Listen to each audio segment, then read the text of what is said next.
Life is short, but most people spend it. Like they have infinite time. Here's the reality. The average person lives just 30. Zero year. Days, that's it. Think about this. If you're 30 years old, you've already used up 11. Zero of those days gone, never coming back. I should do it someday, but someday is a dangerous word. It tricks you into thinking you have all the time in the world. In the next 15 minutes, you'll learn powerful strategies to make your time count. Not just managing it, but truly living it. These aren't generic tips about time management. These are deep insights about how life actually works. Chapter 1, Time Perception and Psychology. Time plays tricks on your mind and understanding. These tricks is your first step to mastering it. Remember when you were a kid, summer felt endless. A single day could feel like a week, but now years fly by like months. This is the time. Unit paradox, and it's not just in your head, it's how your brain actually works. Here's the science. Your brain measures time by recording new experiences as a kid. Everything was new. Your brain was constantly recording, making time feel slower. But as an adult, your routines make days blur together. Same breakfast, same commute, same Netflix shows. Your brain literally skips recording. These moments, just another normal day stuck in his comfort zone. This is the trap of time blindness. But you can hack this system, take different routes to work, learn a new skill every month, have conversations with strangers. Each new experience forces your brain to pay attention, making time expand again. And here's the biggest time perception mistake. We constantly overestimate what we can do in a day, but massively underestimate what we can do in a year. This is why people quit goals too soon. Chapter 2, Priority Management. Most people confuse being busy with being productive. They fill their days with tasks that feel important, but don't actually matter. Here's a powerful tool. The deathbed test. Think about yourself at 90 years old looking back. Will you care about that extra hour at the office or that time you spent with your family? Suddenly, priorities become crystal clear. I'll finish this report first. Meanwhile, life's real. Priorities slip away one day at a time. Here's what successful people understand. Knowing what not to do is more valuable than knowing what to do. It's the two-list strategy. Write down everything you want to achieve. Now, circle the top 3 items. Everything else, that's your avoid list. Think about compound interest, but for life choices. Small daily investments in the right priorities multiply over time, but there's a catch. Social media, busy work, and constant distractions steal your attention from what truly matters. The solution: ruthlessly eliminate the non-essential. Your time is too precious for anything else. Chapter 3, Relationship Dynamics. Relationships work like bank accounts. Every small interaction is either a deposit or withdrawal, a genuine compliment, deposit being late constantly, withdrawal, and just like real banks, you can't make withdrawals if you haven't made deposits. I don't understand why they're upset. I only reach out when I need something. And there's the problem. Most people focus on big gestures, expensive gifts, grand celebrations, but here's the truth. Small daily deposits matter more. A random text checking in, remembering small details, being there during tough times. Here's something counterintuitive: shared suffering builds stronger bonds than shared pleasure. Going through challenges together creates deeper connections than just having fun. And don't ignore your weak ties, those casual acquaintances and distant friends. They are your bridges to new opportunities, ideas, and perspectives. And strong ties comfort you, but weak ties help you grow. Want to expand your sense of time, help others. It's the ultimate paradox. Giving time makes you feel like you have more of it. Chapter 4, Career and Purpose. Your best career opportunities aren't where you think they are. They're one step outside your comfort zone. This is the adjacent possible, the sweet spot between what you know and what you could know. I need to stay in my lane. But that's exactly how careers get stuck. Here's a massive career mistake: optimizing for money. Too early in your 20s and early 30s, optimize for learning. Every new skill you gain is like a lottery ticket for future opportunities. Money follows knowledge. Always forget the career ladder. It's a trap. Modern careers are more like jungle gyms. Move sideways, diagonally, even backwards. Sometimes each move builds a unique skill combination that makes you irreplaceable. This job is comfortable, but comfort is career quicksand. The longer you stay in a role you've outgrown, the harder it is to leave. Here's the secret use: productive procrastination. When you're avoiding one task, channel that energy into learning something new. Your procrastination projects often reveal your true passion. Chapter 5, Health and Vitality. Health isn't just about Living longer, it's your life force multiplier. Every other aspect of your life either improves or suffers based on your health period. Think about this. Would you rather have 8 energized hours or 12 draining ones? Your energy levels matter more than your time. I'll sleep when I'm dead wrong. Mindset sleep isn't just rest, it's your brain's superpower. Without it, your decision-making is as bad as being drunk. That promotion you want, that relationship you're building, they all depend on your brain work working at its best. Here's something nobody talks about. You're two different people. Morning you and evening you. Morning you makes plans. Evening you has to follow through. Don't let morning you be a tyrant. Want a life hack? Micro workouts, 10 push-ups here, a quick walk there, 5 minutes of stretching. These small movements add up.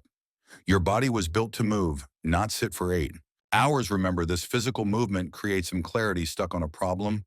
Move your body. The solution will come. Chapter 6, Learning and Growth. Want to learn anything faster? Teach it to someone else. This is the teacher effect. Explaining something forces your brain to understand it at a deeper level. I'm not ready to teach yet, but that's exactly why you should teach your struggles. Make you a better teacher than an expert. You still remember what's confusing. Here's a secret learning hack. Read biographies. Why? Because each one gives you a lifetime of experiences in a few hours. Want to avoid common mistakes? Learn from people who already made them. Most people try to get good at everything. Smart people stay strategically bad at some things. It's called deliberate amateurism. It keeps your brain flexible and your ego in check. Constraints aren't your enemy. They're your superpower. Limited time, limited money, limited resources. Good. These constraints force you to be creative. And here's the most valuable skill: knowing when to quit. Strategic quitting isn't failure. It's making space for better opportunities. Quit fast on things that don't serve your growth. Chapter 7, Emotional Intelligence. Your emotions have a secret timer. The chemicals that create any emotion, anger, fear, frustration, last exactly 90 seconds in your body. After that, you're choosing to stay in that emotion. I can't help how I feel. But here's the truth. While you can't control the first wave of emotion, you absolutely control the second. Think of emotional regulation like a superpower. Raw intelligence might get you the job, but emotional regulation gets you the promotion. Why? Because people trust those who can stay calm in chaos. Most people hide their vulnerability. Smart people use it strategically. Showing the right amount of vulnerability at the right time builds deeper trust than always appearing perfect. Here's a costly mistake: avoiding difficult conversations. These conversations are like compound interest in reverse. The longer you wait, the more emotional debt you accumulate. That small issue you're avoiding, it's growing bigger every day. And gratitude isn't just a feel-good practice. Unexpressed gratitude is like having money in a bank. You can never withdraw from. Use it or lose it. Chapter 8, Financial Wisdom. Money isn't just about numbers in your bank account. It's about something far more precious: your freedom of time. Here's a truth. Most people miss: making more money often makes you poor in time. As your income grows, your lifestyle expands. Bigger house, more maintenance; fancy car, more worry; better neighborhood, longer commute. Finally, I can afford everything I want. But that's the trap lifestyle. Inflation is like running on a treadmill, moving fast but going nowhere. Think about time affluence. Would you rather make $100, 0 working 80 hours a week, or $70, 0 working 30? Your true hourly rate includes everything you sacrifice for that money. Most people get this backwards. They buy objects, but rent experiences. Smart people rent objects and buy experiences. Why? Because experiences appreciate and value. Objects usually don't. Here's the ultimate financial skill: building margins. Living below your means isn't about restriction. It's about creating space for opportunities. That space is your ticket to real wealth. Chapter 9, Creative Living. Creativity isn't about waiting for inspiration. It works more like a faucet. When you first turn it on, rusty water comes out. That's your bad ideas. You need those bad ideas. They clear the way for the good ones. I'm waiting for the perfect idea, but that's like waiting for the water to get clean without turning on the tap. You have to push through the rust. Here's something counterintuitive. Creativity loves constraints. Give someone unlimited options, they freeze. Give them limited options, they get creative. Think about it. Shakespeare wrote in strict meter and rhyme. Those limits forced his creativity. Most people try to create and judge at the same time. That's like trying to drive with one foot on the gas and one on the brake. First create, judge, later document. Everything you create, your brain is Like a creativity muscle, it needs to see its progress to grow stronger. Those early terrible attempts, they're your proof of improvement. And here's the real secret: combine skills. Nobody else combines that unique intersection. That's your creative superpower. Chapter 10, Personal Energy. Your energy is your most precious resource. Time management is useless without energy management. You can't do meaningful work if you're running on empty. Most people never audit their energy. They don't realize some activities give energy, while others drain it. That morning walk energy booster, that toxic friendship energy vampire. I just need more willpower, but willpower is like a muscle. It gets tired smart. People don't rely on willpower. They design their environment to make good choices automatic. Think about decision fatigue. Every choice you make takes energy. What to wear, what to eat, when to exercise. That's why successful people often wear the same things and eat the same breakfast. They're saving their energy for decisions that matter. Here's a counterintuitive energy hack: strategic incompetence. Being deliberately bad at non-essential tasks means others stop asking you to do them. Your energy stays protected for what you do best. Remember, this recovery isn't a waste of time. It's how you multiply your time's value. Chapter 11, Social Capital. Success isn't just about what you know, it's about who you know. But here's the thing: real social capital isn't about collecting business cards or LinkedIn connections. It's about building genuine relationships. There's a simple formula for friendship: time plus vulnerability plus shared experiences. You can't shortcut any of these elements. Real connections need all three. I don't have time for networking, but that's missing the point. True networking isn't about taking, it's about connecting. The best networkers aren't collectors. They're connectors. They introduce people who should know each other. Most people underinvested friendship maintenance. They wait for big life events to reconnect, but strong relationships are built in the small moments. That random check-in text, that quick coffee, that's where real bonds grow. Think about community. Like a garden, you can't plant all the seeds at once and expect them to grow. You need constant, small acts of nurturing. Every conversation is water. Every introduction is fertilizer. The truly successful, they build their community before they need it. Because when you need a community, it's too late to build one. Chapter 12. Mental models. Mental models are your mind's shortcuts to understanding reality. But here's the catch: the map is not the territory. Your mental models are always simpler than reality, and that's both their strength and their weakness. Most people see only what's in front of them. They play checkers while life plays chess. Second order thinking is your advantage. Asking not just what happens next, but what happens after what happens next.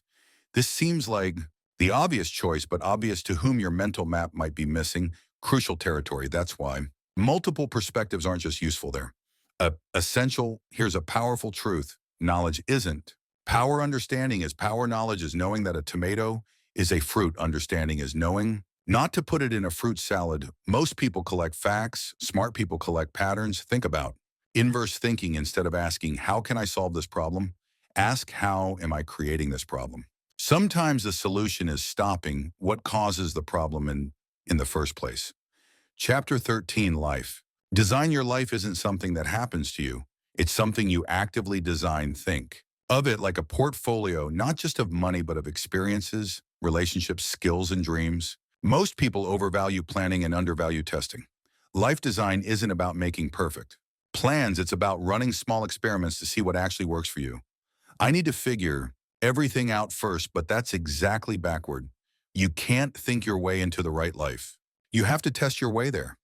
Here's what most people miss about change: tiny adjustments create massive results. Want to transform your life? Start with changing one thing for 5 minutes. That's small. Win builds momentum for bigger changes.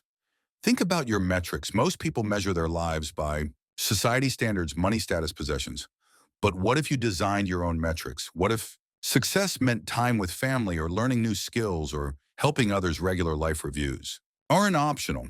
They're how you catch problems while they're still small. Monthly reviews prevent yearly regrets. Conclusion: life isn't about finding extra hours. It's about making your hours count.